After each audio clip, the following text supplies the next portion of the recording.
Good morning. Today is Thursday, April 11th, and this is the Education and Culture Committee.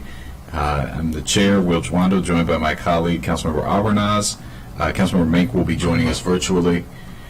Today, the committee will review the FY25 operating budget request for Montgomery College, the Universities of Shady Grove, and Montgomery Coalition for Adult English Literacy. So we've got three items. We start today with Montgomery College. I just want to say, we've just started our budget review. We had our first session with MCPS yesterday, and we're going to have many more this month, leading, I think our last one is May 1st, and just really appreciate the work that's being done with the college.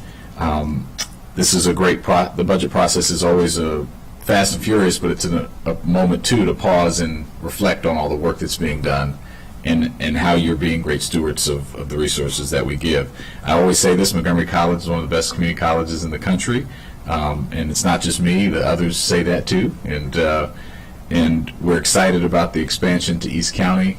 We're excited about all the work that's happening. So additionally, University of Shady Grove, we love you too, and you guys are a key partner. I'm looking forward to the Ready Institute event next week, and McHale, we love McHale. So it's a good day. It's a good day.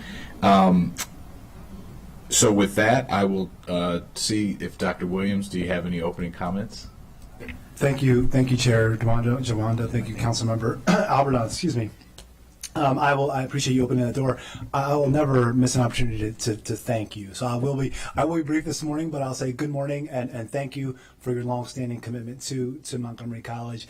The budget that you have before you moves Montgomery College forward. It continues to move Montgomery College forward, and as we know, that helps to move the county forward. It's a fiscally prudent budget that enables our faculty and staff to implement our new strategic plan, which I can get into more, but I won't at this time. It continues to open doors both physically and virtually to equitable access to educational opportunities.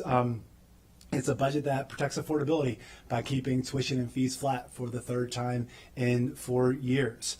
And that's something that we're very, very proud of. And it's a budget that also provides fair and reasonable pay raises for our faculty and staff, our awesome faculty and staff, who I will share back to the one of the best or the best community colleges. I don't want to put words in anybody's mouth, but at the American Association of Community Colleges, this is our conference, just this past week, one of our faculty members won the Faculty Innovation Award.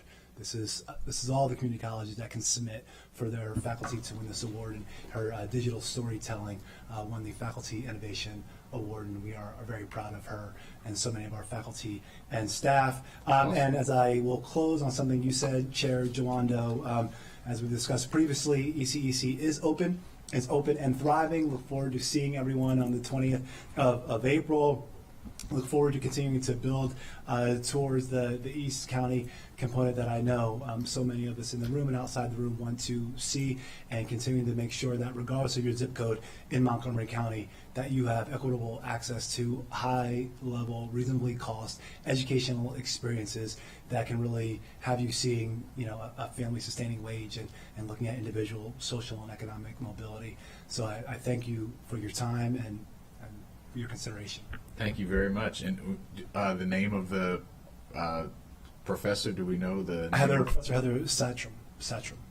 We can get you that. I got to get her name out there. Yes.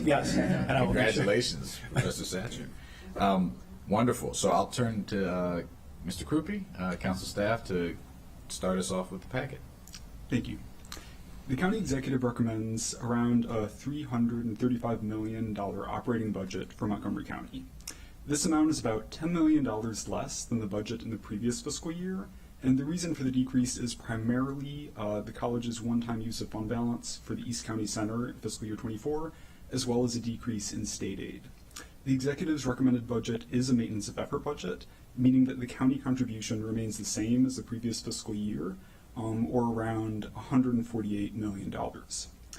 The packet identifies a possible change to the state aid formula for community colleges, and the college's budget anticipates around a $3 million reduction in state aid.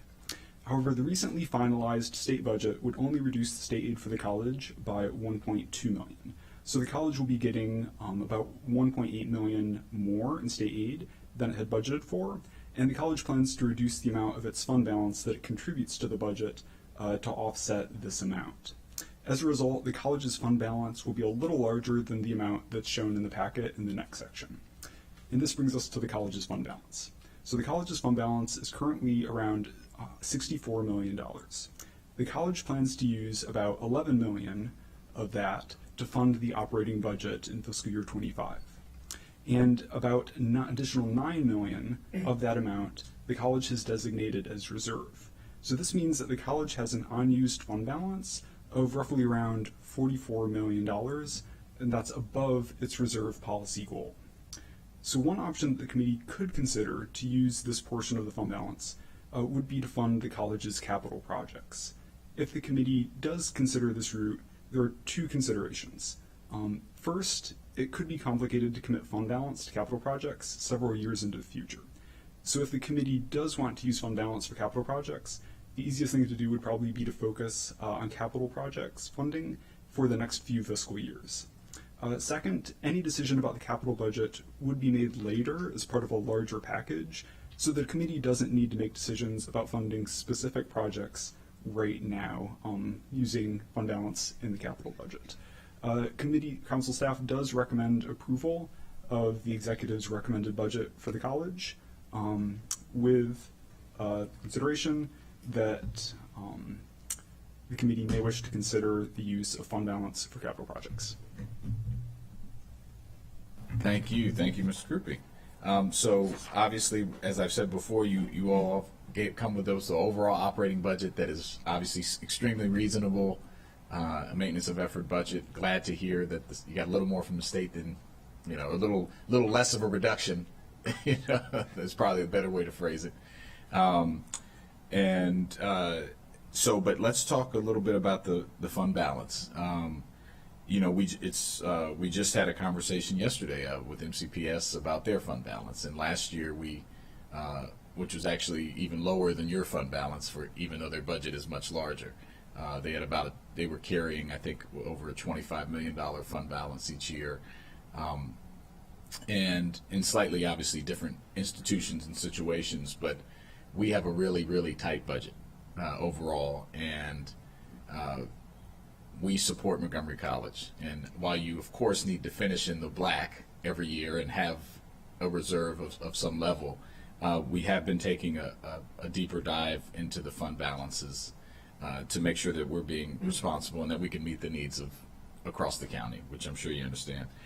So I would love your, there's some recommendations in the packet, particularly related to information technology, that I think are in line with the using things that are coming up right now, like in 25 and 26. And then there's this discussion about the CIP as well. But so we'd just love your view on one, I guess, on the fund balance itself and why it is as large as it is, and what you think about these proposals. Well, start, Mr. Collette and team will compliments. So I will say, and the fund balance, yes, I'm glad we're having this conversation and understanding that the council needs to make several difficult decisions. And when we think about the fund balance, I think we are in an opportunity here where, based on exceeding enrollment projections, based on some other factors that have contributed to the fund balance in certain ways. So I just want to share that, kind of the success is, kind of partially putting us where we are. I do also want to acknowledge that we are using fund balance, and we look at last year opening East County Education Center. We look at, for FY25. So we do have concerted efforts to use fund balance. We are focusing on, I'll turn it over to Mr. Collette after this, utilizing fund balance for one-time, non-reoccurring items, things that are not going to create a structural deficit. And I'll say this one last piece. So we have these transformational aspirations that you've all heard me talk about, access and completion and post-completion success. And one of our objectives, for example, in access is to create a college-going culture, so that every MCPS student, by the time they're in 7th grade, has a meaningful interaction with Montgomery College. What would that look like for us to, journey into a place where we have not necessarily been in Montgomery College, to be able to provide that type of opportunity for the 11, 12,000 sixth graders, right? That's a kind of a one piece, component. So I just want to share that we have been using fund balance. We are thinking about strategic ways to continue using our fund balance. And I'll ask Mr. Collette to please share more. Sure. Thank you, Dr. Williams. Good morning. I think the pieces I would add would be first to acknowledge that while we can support the use of fund balance around the technology efforts, the broader concern, as Dr. Williams noted, was really around where that begins to put us in a place of looking at recurring expenses in the capital budget. In addition to that, as you would recall in our last time with you, we spoke about enrollment as one of those really major efforts. The structural deficits in the budget we look at in a funding, using fund balance as a way to attend to bridging that gap as we continue significant work on that scale up. And there are major efforts around on the horizon that will require us to use those investments. So in addition to which, there are also efforts underway around increasing our hiring rates. Right now, across the country, across the globe, we're in a war for talent, right? And we also in a space where the compensation landscape with our sister community colleges is also changing. We are in the midst of an early launch in a classification and compensation study where Montgomery College and the county enjoyed a stronger position on the hiring front. Changes, say, in our neighboring jurisdictions, community colleges, we see what that looks like. We see that they are outpacing us. And so both in terms of the rate of growth of fund balance as we hire more and we have fewer vacancies and the lapse not driving that rate in the same way, at the same rate of growth, and our plans to use the fund balance to attend to those major efforts that Dr. Williams noted around the transformational aspirations, there would be concern around a broader sort of look at that money remaining in the same way, because again, as we debit it and we're not in replacing at the same rate, it's not going to be there. So if we program it out there and it's not available, we potentially run into that deficit place. So in sum, the technology pieces, we understand, given the pressures on the budget, as a way of being responsible partners as a way. And I would just also highlight that 8.1 million was really, if we recall, a way of us slowing the rate of decrease that was planned already in the CIP. And so taken together with just the existing infrastructures that we outlined around, the networking, the cybersecurity, the classroom technologies that we're seeking and needing to invest in, the fact that we don't today have the type of replacement strategy and costs around classroom technologies where we have aging technologies. We just were in a program review last week, even in our Vanguard programs where we have high transfer rates around computer science and cybersecurity. Student feedback is our computers are too slow, our labs are not in the right conditions, and those are priority areas for those types of investments. So there are many demands on those funds, and again, recognizing that as we grow our way out of the enrollment, and we've shared very productive and positive news around those gains that we're seeing year over year, there is a need to still attend to that structural deficit and invest in those spaces that will continue to accelerate that enrollment growth, and at the same time provide the kinds of learning infrastructures and employee services that are needed. I appreciate that, and I thank you for the acknowledgement on the technology. Obviously, a big request of yours in the CIP was the Rockville Theater Arts Building, and as you know, the CIP is tight, and so have you considered? And I understand you have some use for this, and you've talked about some of the ways you're thinking about using the fund balance. You mentioned, for example, the ECE last year, which to me, that's a one-time expense. The Rockville Theater Arts is a one-time expense, right, to fix it. Obviously, you're not expecting you to use the entire amount, but is that something you had considered about maybe moving some of that to moving that project up and using some of those funds that could help relieve some pressure in the CIP?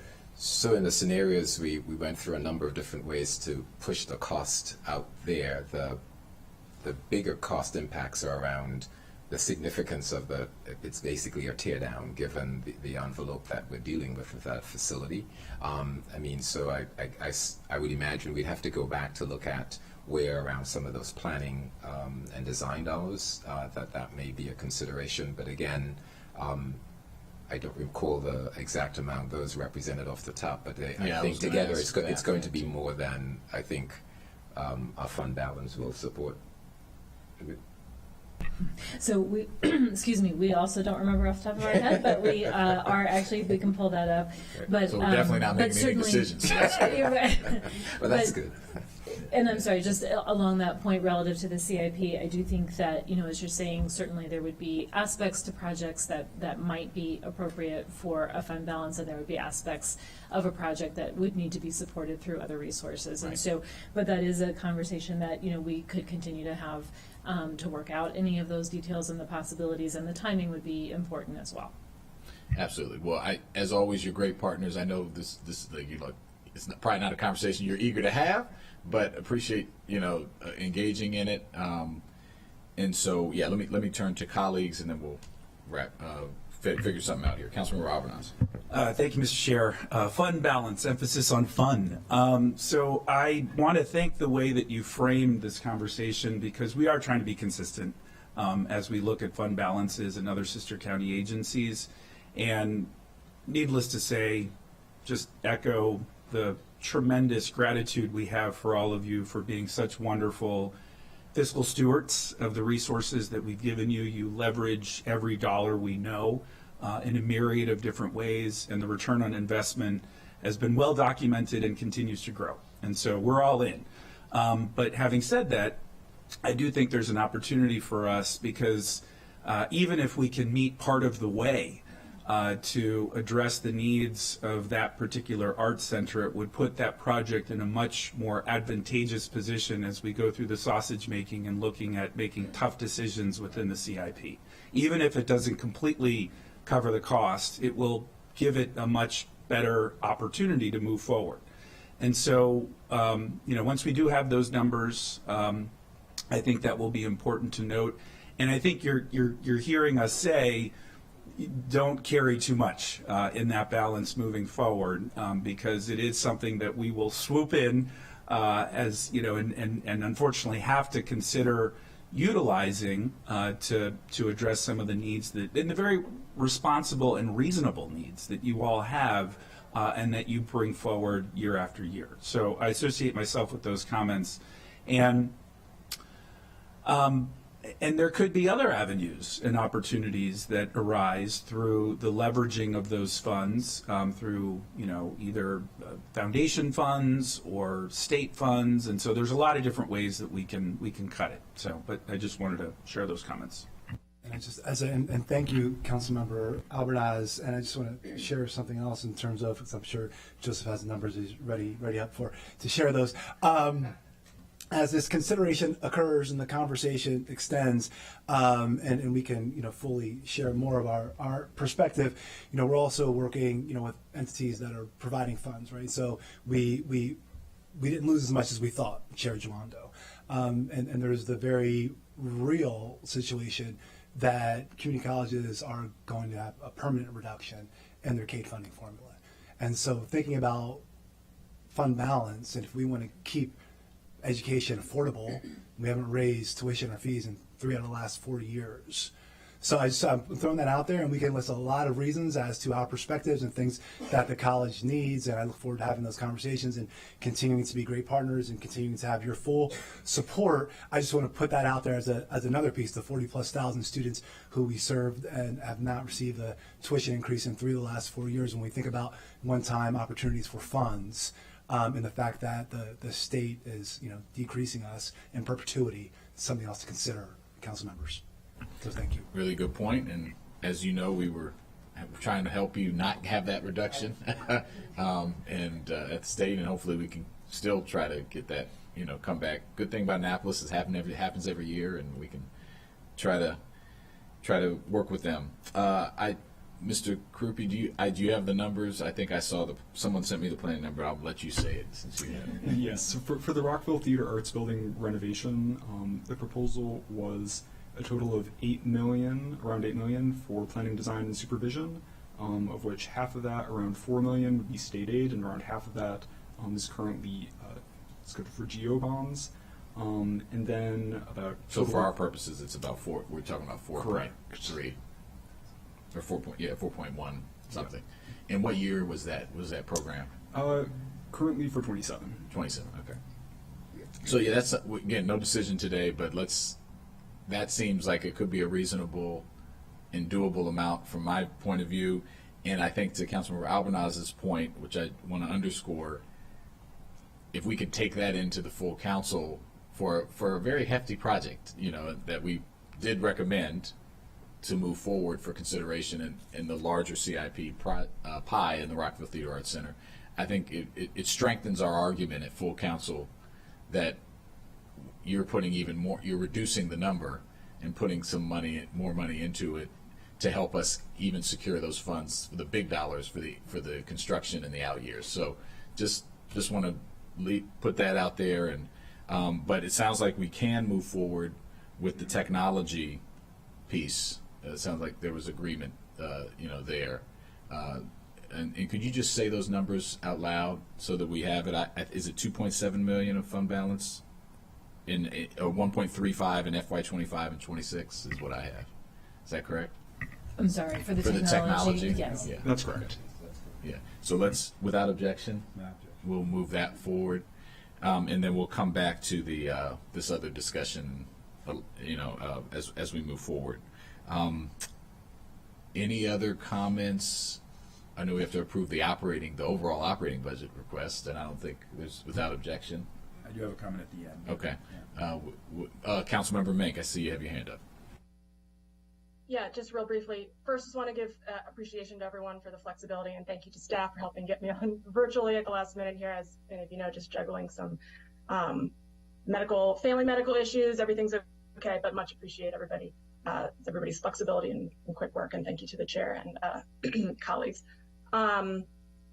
But yeah, just wanted to thank Montgomery College once again for being responsible and ahead of the game here. Very glad that we have additional fodder to bring into the full council discussion.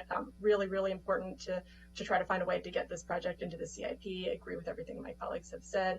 I'm glad we've got technology in there as well. And also wanted to appreciate the compensation study that was mentioned, and noting that I think it is fiscally responsible as well to be looking ahead at the way to make sure that staffing stays strong by doing a compensation study and making sure folks are being paid well and equitably compared to our neighbors. So thanks very much, and I yield. Thank you, Mr. Colette. I think did you want to say something?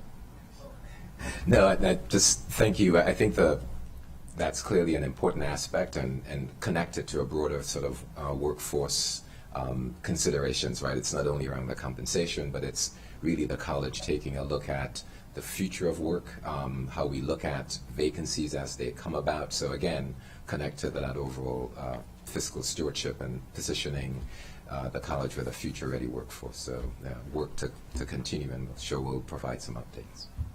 Awesome. Really appreciate it. So without objection, we'll approve the operating budget request, move that forward, and then we will come back to, at a later meeting, this just one remaining item. So thank you all very much. Oh, sorry, hold on. Yeah. We're not done. Thank you. Albanaz. So back to fun. No worries. So, and I will be brief and speak at a pretty high level about this, but I just, a point of privilege, wanted to give a little bit of a preview. And I have to provide briefly the context and background for what I'm about to share. So one of my favorite organizations and one of my favorite events every year is Montgomery Moving Forward's Breakfast. Montgomery Moving Forward is an extraordinary community-driven, frankly, force of nature in our county that is really extraordinary in the way it was developed. It's made up of public, private, and nonprofit leaders who have taken it upon themselves to explore how we can collectively impact some of the most pressing and challenging issues we have in our community. That work has primarily been volunteer driven. by some extraordinary folks. And I was walking the dog the other day and had an epiphany because I think it would be helpful to all of us to really literally create a brick and mortar institutionalized space for us to be able to have those collective impact conversations moving forward. And I was thinking about, we have the incredible Universities of Shady Grove, which is about to launch the Ready Institute. And there are many examples of where we've thoughtfully come together to create a time and space for these authentic public-private partnerships. And it struck me that as we're opening the East County of Montgomery College, there's an opportunity for us to explore the feasibility of creating a collective impact institute in partnership with our community, once again, that could be yet another legacy, not just of this council, but of the college and of these extraordinary leaders. And so I will be sending a memo to colleagues that, and I'm mentioning it now because it would fall within Montgomery College's operating budget, to float some planning dollars to really flesh this out and see if there's more to this that we might want to explore. I have had the opportunity to speak to Chair Jawando as well as Councilmember Mink. Councilmember Balcom is joining me in this effort, and I learned last night that Councilmember Mink is also very interested in joining this effort. And it's a little bit of a moonshot, but I think it's worth taking because this is a time where we need those creative, community-driven solutions more than ever. And we can't just rely on county government, as great as our government is, to solve these problems on their own. And I think Montgomery College would be not only a fantastic host, but as you tease this out, I could envision conferences on East County's campuses facilitated by this institute that could drive economic development and bring us together. And so I'm excited about the possibilities. And there'll be more to come, but I wanted to present that now to give some of that context, and I will be speaking more to colleagues as we go through the budget process. Thank you, Mr. Chair. I yield back to you. Thank you. We always like good teasers. Yeah. So with that, yeah, we've approved your budget, and we'll talk to you again soon. Thank you all. We'll move to our second item. Yeah, thank you very much. So we'll invite our friends from Universities at Shady Grove to come on down. You're the next contestant.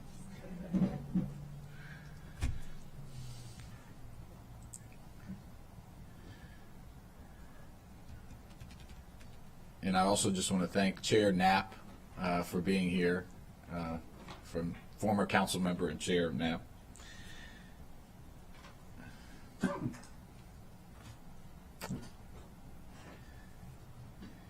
Wonderful. So good to see you, and we're here to talk about the non-departmental account for University of Shady Grove, which is supporting the Ready Institute, which we're excited about. We have some stuff going on next week, tomorrow. It's not tomorrow, 17th, next week. It's been a long week. But looking forward to seeing you there, and just and looking forward to hearing how things are going. So before I turn to staff, do you have any comments you'd like to make? All right. I do. Thank you so much. Yes. Let's press the button there on the right side. There you go. Thank you. All right, Ms. Thank you so Kademian, much. Our great executive director. Thank you. It's a pleasure to be here. I want to start off by thanking all the members of the Education and Culture Committee for your support for Shady Grove, for this opportunity to testify today, and especially for your support to establish the Ready Institute. These are the first operating dollars that the county has invested in the Universities of Shady Grove, and we're very honored by that and want to make the most of this investment as well. So on April 17th, as you noted, Councilmember Jawando, USG is hosting the Innovate ED Summit in partnership with Montgomery County Economic Development Corporation. There are two goals of this summit. The first is to demonstrate the value of a common framework for analytics at the intersection of higher education and the workforce. That's the work of Ready.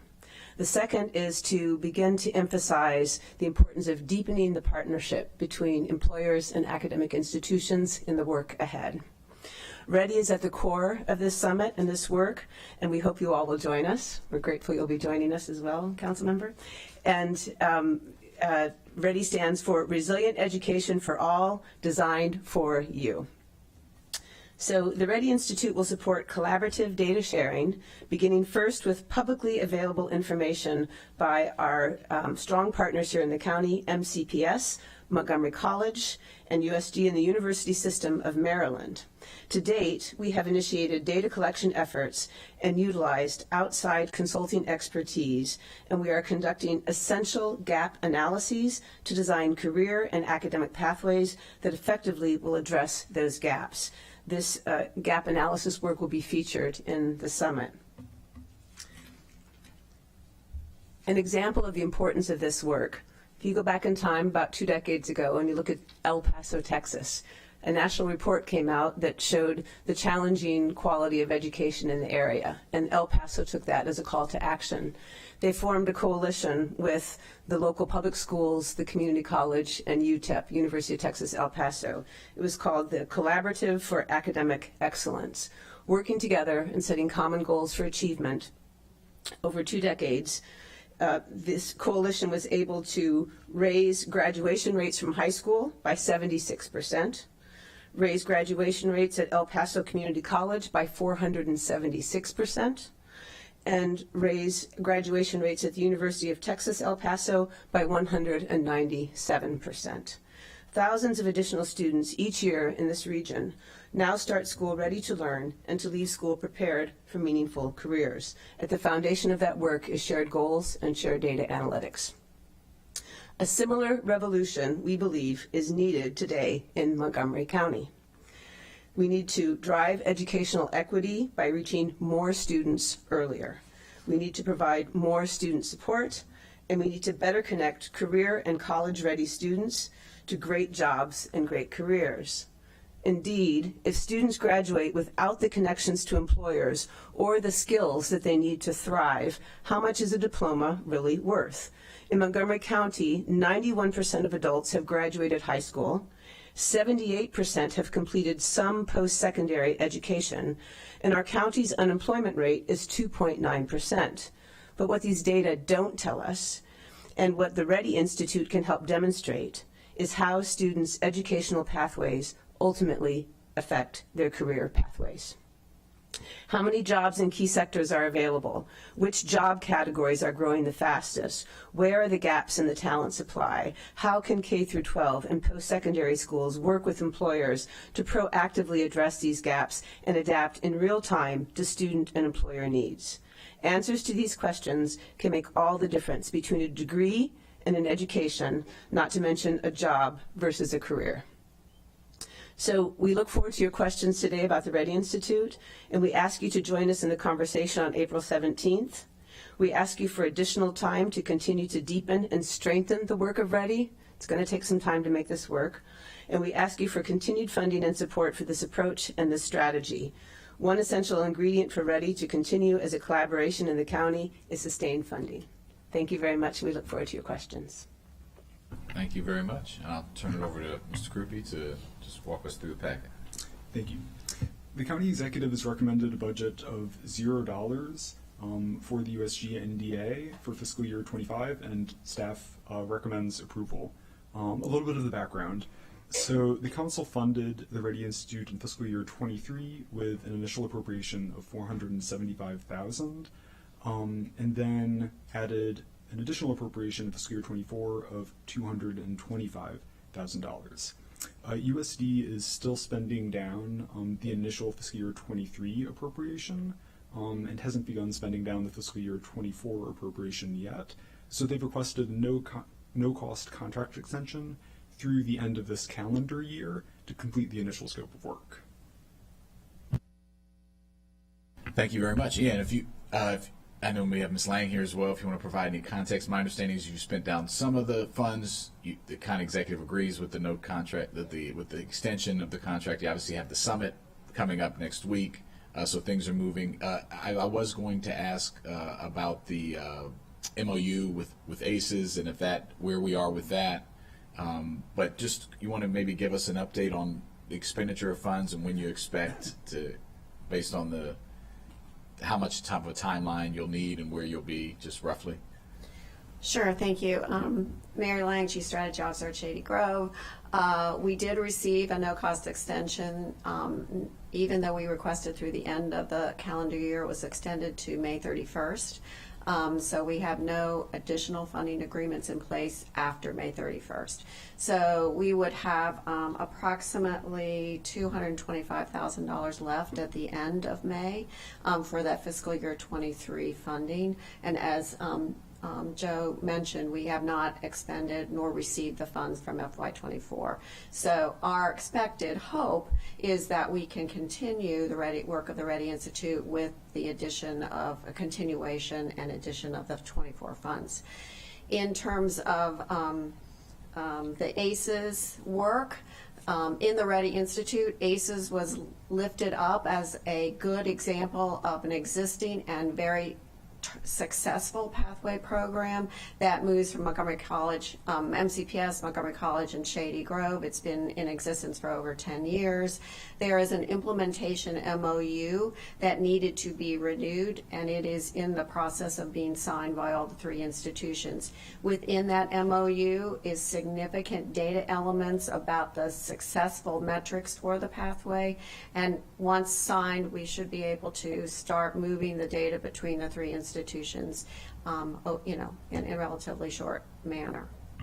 Wonderful, thank you. Yeah, it's a great program, and I do think it's a great example of the work you're trying to do, and I remain excited about that work. It's so critical that we have a really good view and a continual view of like the jobs that are available, the pathways that need to be employer relationships, and having an institute that's focused on all of that, working with all the partners that you've mentioned, our K-12 system, MCEDC, WorkSource Montgomery, and the like, is a critical component. So we remain excited about the mission. I want to see if colleagues have any questions. Councilmember Mink, anything? Okay. So it's also very easy to approve a $0 request. So glad that you have the funds left to move things forward, and look forward to joining you next week. And then once we get through the budget, coming back in the summers and fall to hear how things are going. So we and obviously we'll be engaged with you throughout that process. Hope you enjoy the summit. I appreciate it.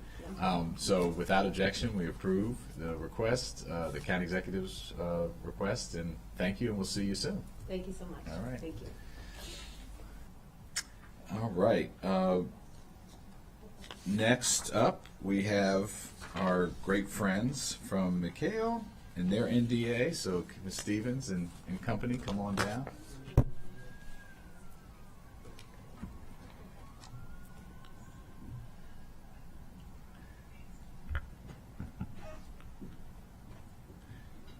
Good to see you. And Good to see you too. Thanks for having us. My colleague Tiffany Ross is with me as well, and we'll get Ms. to her Ross, in just a minute. nice to meet you. So I think what we can do is why don't we do it the opposite way? Why don't you start, and then we'll go to Ms. Stevens. The county executive has recommended a fiscal year 25 appropriation of about $2.5 million for the McHale NDA. This includes around a little over a $200,000 enhancement for operating and grant expenses, which McHale would use to support more classes and continued living wages for ESOL instructors, a small increase for startup grants for emerging organizations, and also to increase staff size by 1.5 FTE.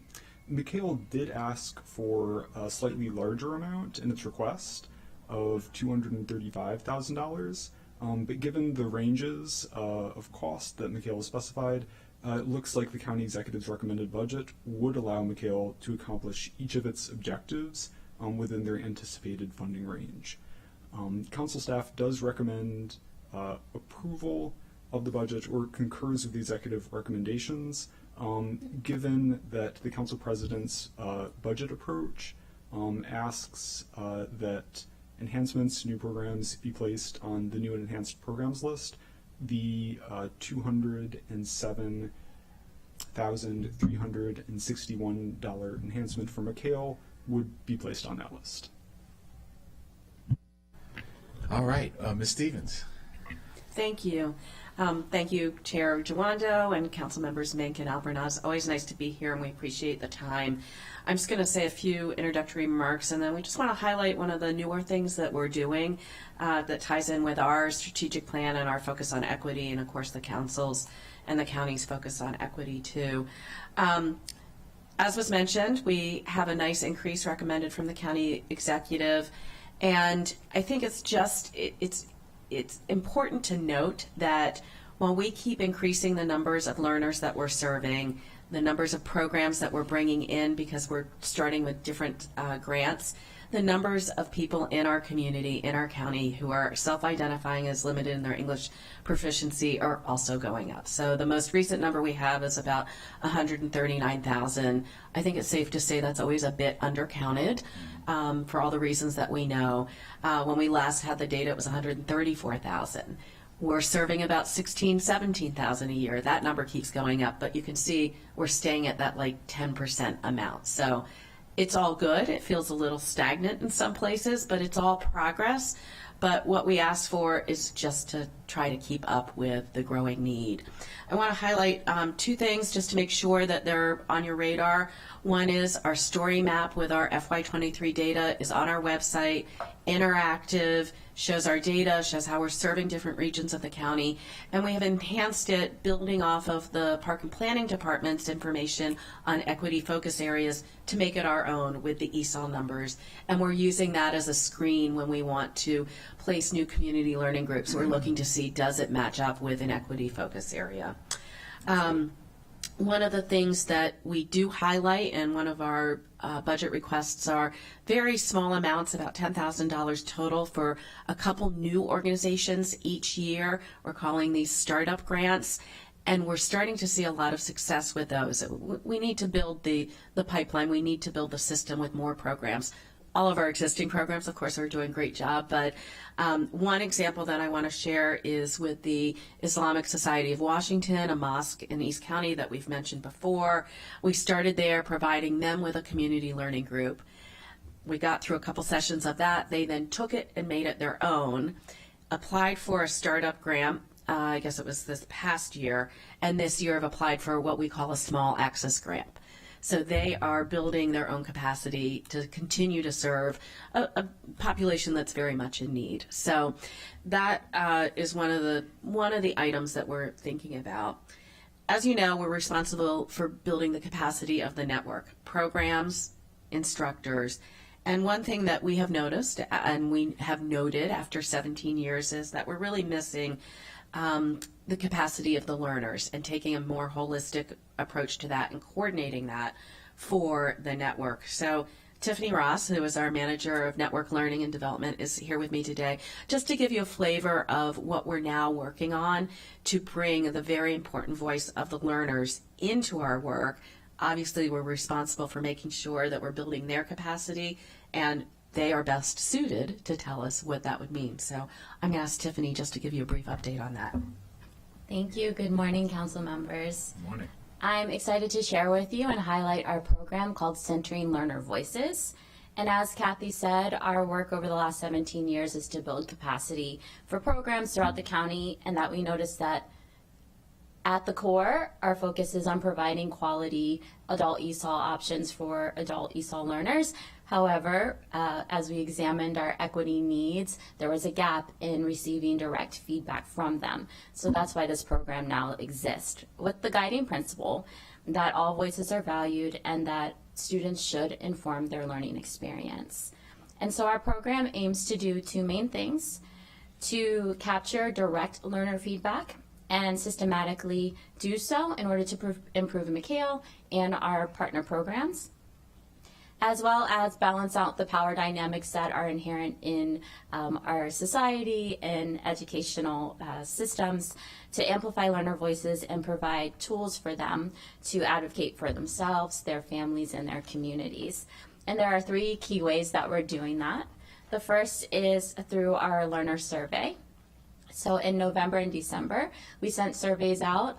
350 learners completed those surveys, sharing about their experience in their programs as well as their satisfaction with achieving their learning goals.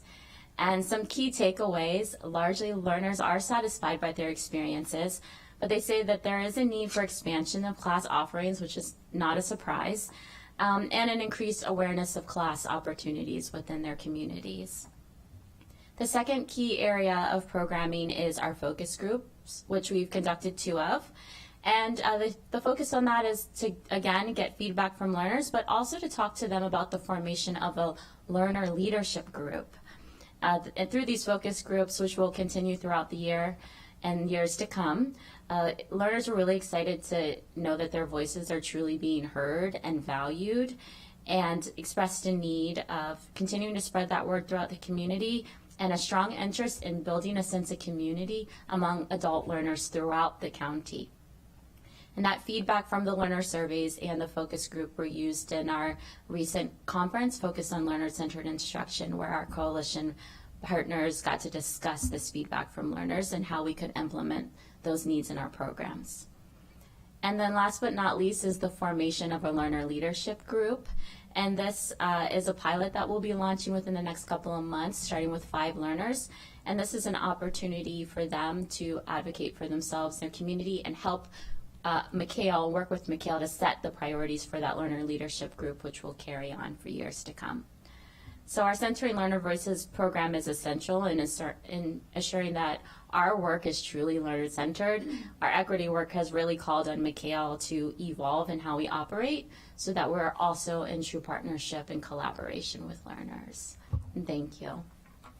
Thank you, and welcome, and glad you're on board.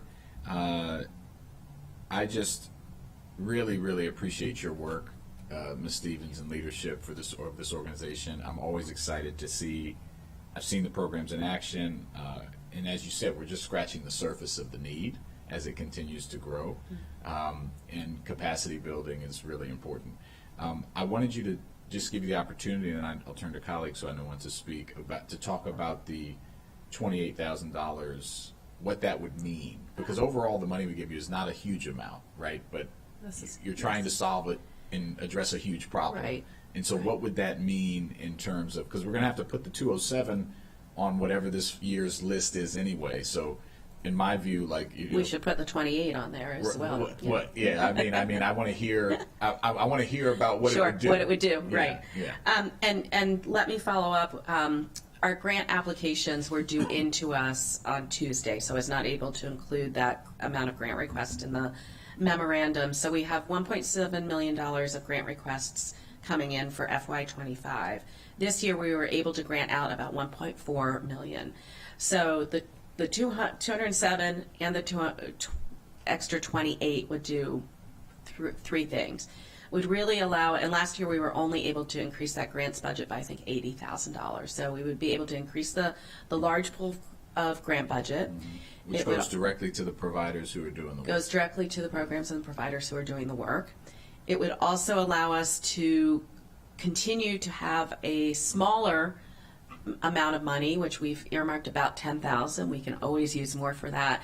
We're bringing new programs in, and they get startup grants and technical assistance to help them get going. This year we had 3: First Alliance Church, ISWA, and WUMCO. And WUMCO, first of all, I'm really pleased. These are all over the county. WUMCO, as you know, is up county, and these were startup grants, and now those 2 of the 3 of them have applied for the small access grants. So again, we're creating this pipeline and pathway, which is really important for the programs and the learners.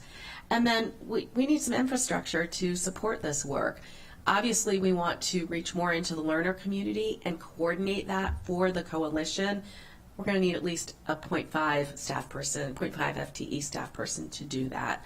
We also have some other outreach and coordination we know we continue to do, particularly in the East County, particularly in the Up County, as we've identified populations that are coming to us saying, can we have a community learning group? Working with businesses, I was able to visit Mas Panadas in Rockville, which some of you are probably aware of, and hear about their need to, and they have employees, as you know, working shift work, getting community learning groups to them. So that extra 28 would just put us a little bit more at ease with providing for all three of those buckets. And we're very good fiscal managers. We'd figure out how to do that. Continuing retaining my own employees is certainly very important to me, but also making sure that the program partners can retain as many instructors as possible. We're always having instructor shortages, so we're always recruiting more. And they're paid hourly if they're paid, and not a high rate of pay. So just continuing to make sure that we're investing in the people who are doing the work, both at McHale and on the ground, and certainly ensuring that. So the 28, we would probably look at that across those three major buckets and figure out how to use it best. Yeah. Sounds good. I appreciate that. And as I said, we're scratching the surface here of the need. I'll turn to Councilmember Albernas first. Sure. Thank you. Man, where to begin? Just all positive. So, Ms. Stevens, thank you. I have had a chance to take a look at that new tool, and you all have done a wonderful job of intentionally reaching every pocket of our community and every zip code, acknowledging their opportunities and need everywhere you turn. So, keep up that great work. It just is another example of the strategic direction that McHale has been able to put our county in, which has positioned us so successfully as compared to other counties across the country. So I think that's terrific. I will absolutely support the 28,000 because I know I keep talking about return on investment, but in this case, it's not just about the skill development of being able to ascertain, being able to speak English.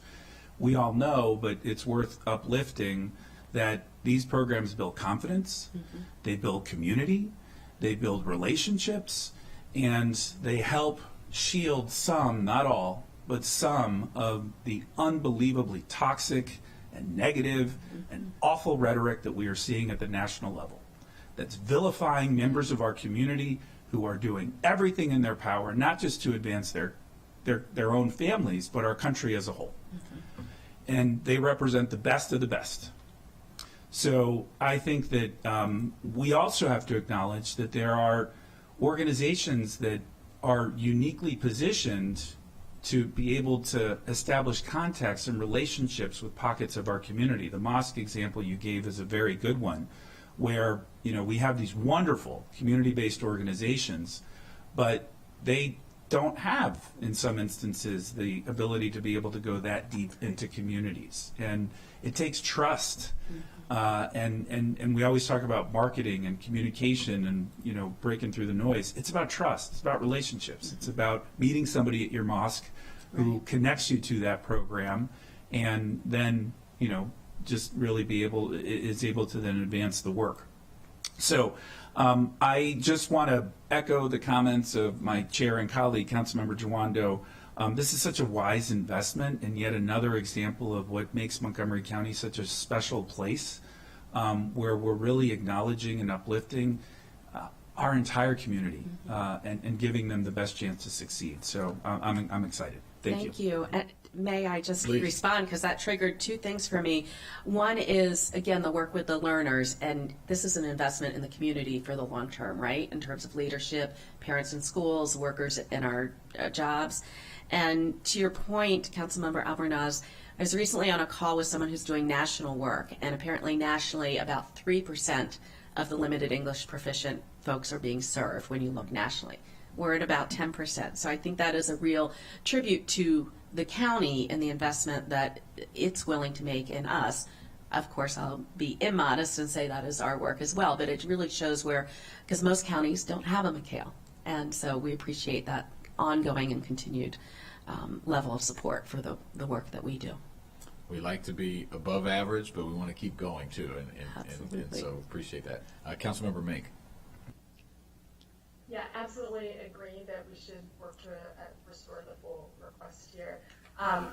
The return on the investment, as Councilmember Albornoz and the chair have noted, is excellent here. This is obviously a huge issue in my district, and we have many arriving newcomers in that the numbers are growing, and so we need to be responsive to that. And McHale, we know, is effective in this area. I have so many constituents who talk to us about their desire to become proficient in English so that they can pursue the certifications that they need and that they want in order to be able to continue working in the fields that they were working in their countries of origin. And so there's a strong desire to become more self-sufficient, to be able to be, work in those fields again. And that obviously, even just from a fiscal standpoint, is incredibly beneficial. So we absolutely should be investing however much money here we're able to, that Mikhail is able to frankly spend out, because again,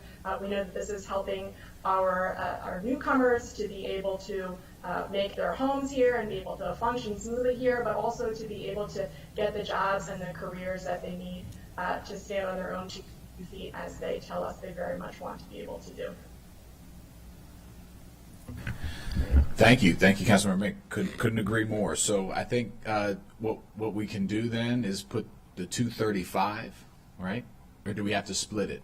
I'd like to put it in as one tranche, but I don't know how the what the. I don't think it speaks to that. I don't think the guidance spoke to that. And we can clarify if that yes, as always, when we work through these actual changes in committee, sometimes there's some final details to confirm. If it's the committee's preference to show it as one item, we can. I think for tracking purposes, we are going to have to identify which amount is in the executive's budget and which is not. And so, I would. I know we have to just say like the executive did this, and here's what but. It's also just an affordability measure. But Understood. Yeah, if colleagues agree, I'd like to list it as one amount, as opposed to break. I see the benefit sometimes of tranches, but in this case, I don't think we need to for the amount. Agreed. Just as long as we don't risk losing that 208. No, I don't. Okay. Or 207. I'm pretty confident that colleagues aren't going to not give you anything because of $28,000, but we'll work hard. The committee will work hard. This is being recorded. Yeah. Again, it's not non-binding here, but yeah, I appreciate that. We'll be in touch if it looks like it's in danger. Exactly. Yeah. All right. So, without objection, we'll move that forward, and with great appreciation for the work and that's ongoing and just really important for our community at an important time. So, thank you. Thanks so much. We appreciate it. All right.